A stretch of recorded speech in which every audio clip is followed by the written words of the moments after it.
What's up, ladies and gentlemen? This is Ben Pakulski for the Mi40 University. I'm here to talk about fat loss, successful fat loss strategies, and why most people drop calories way too quickly and back themselves into a wall. So effectively, here's what I want you to think about. The quicker you drop your calories, there's a number of things that are going to happen. Metabolic downregulation is inevitable. So metabolic downregulation can happen as soon as 5 to 7 days after decreasing calories. So obviously that's not ideal. You want your body to be burning as many calories as possible throughout the day, so you constantly stay in that thermogenic state. Your body's going to constantly be burning fat. So we don't want to drop calories too fast because our thyroid's going to shut down, our cortisol is going to be increased, not things we want to do immediately. Most people that set out on a diet, first thing they do, they're 16 weeks from a contest, they go to zero carbohydrates. Okay, that's awesome. Where do you go from there is my question. So if I start my diet at 3,200 calories, and I know my basal metabolic rate is 3,200 calories, which means I burn that in a coma. Where do I go from there? So then I have to go to 33,000, 2,800, 2,600, and then all of a sudden I'm in this massive deficit. I feel like crap and my workout starts to suffer. So that's not an ideal circumstance. Most people start their calories way too low on a diet instead of logically starting them really high and progressing them down slowly. So logically, start them as high as you possibly can. The off season should be focused on getting your calories as high as you possibly can without adding fat, right?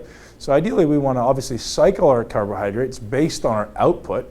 So maybe we're starting with our carbohydrate cycling with a high carb day every 4 to 5 days, low calorie days in between, but not letting those in between days go too low right away. Because ultimately, if you take them too low, your caloric output is going to suffer, which is not something we're looking for. So I want to keep my calories as high as I possibly can while still continuing to see a steady change in body fat. When I don't see a change in body fat week to week, so you should be taking weekly pictures for yourself or for your coach, whoever happens to do it. But take weekly pictures so you can see progress. You can't measure progress by looking at yourself in the mirror because you see yourself every day. It's impossible to judge. You got to have pictures. Really important. For me, I take pictures every Sunday. So pictures every Sunday so that you know, hey, compared to last week, I've changed or I haven't changed. Don't go by the scale. Don't go by, well, you can go by measurements. I go by waist measurements sometimes, but the pictures aren't going to lie. So you can compare yourself to the previous years. You can compare yourself to the previous weeks and chart, have I changed enough? So if you have changed enough, don't change a thing. Keep going until you don't see change, until you don't see progress. If you haven't changed enough, you have two immediate opportunities. You have two immediate thought processes that should be going through your mind. One, increase your output. Two, decrease your intake. That's it. There's two opportunities. That's it. So I either want to increase my output by doing more workouts a week. So for me, when I start my contest prep, which is literally right now for me, I'm going to try to take my workload from 5 workouts a week to 6, then to 7, then to 8, progressively, week to week. So one week I'll do 2 workouts in one day, and the other workouts will be 1 workout. The next week it'll be 2 workouts, 2 days, and every workout will be 1 workout. So I'm going from 5 workouts a week to 6 to 7 to 8, all the way up to 10. So I have these opportunities for progressing my output.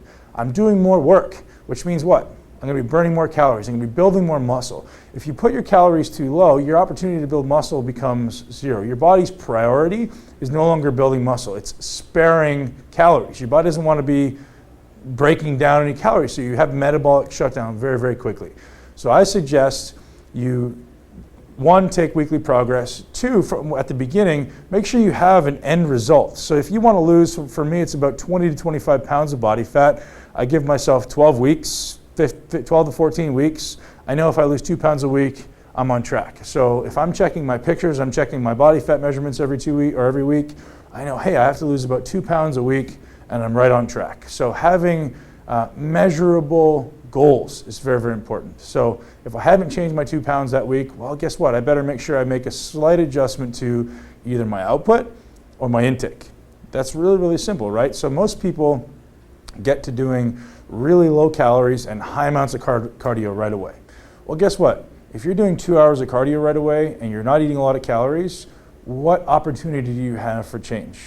You have 0 opportunities for change other than to do what? More. You're going to decrease the calories and do more cardio? That's not a great place to be. So I highly suggest you use cardio as a tool. Remember, cardio isn't necessarily your best fat burning mechanism. It's not your best opportunity. What burns fat? Muscle contractions.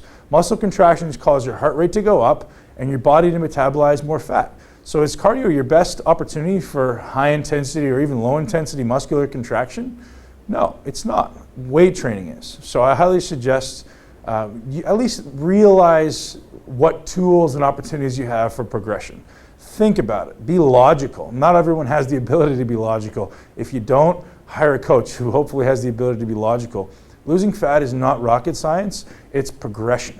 And when you see a progression and you're constantly making progress, you're going to be motivated to work harder. You're going to love what you see and you're going to want to achieve that end result. So simply, don't cut your calories too quickly. Don't increase your workload too quickly either, right? You don't want to go from 0 to 100 overnight. We want to go from 5 workouts to 6 to 7 to 8 to 9, all the way up to 10. When I get to about 8, 9 weeks out, I'm doing 10 workouts. Maybe even 10 weeks out, I'm doing 10 workouts a week. And now I'm going to try to sustain that as long as I can, then I'm going to deload it. So think about it. Progress your output, progress your intake. I'm not going to tell you guys any more than that, but hopefully you got a little bit of value out of that. Ben Pakulski for the Mi40 University. Check back in for more videos on this exact topic later this month.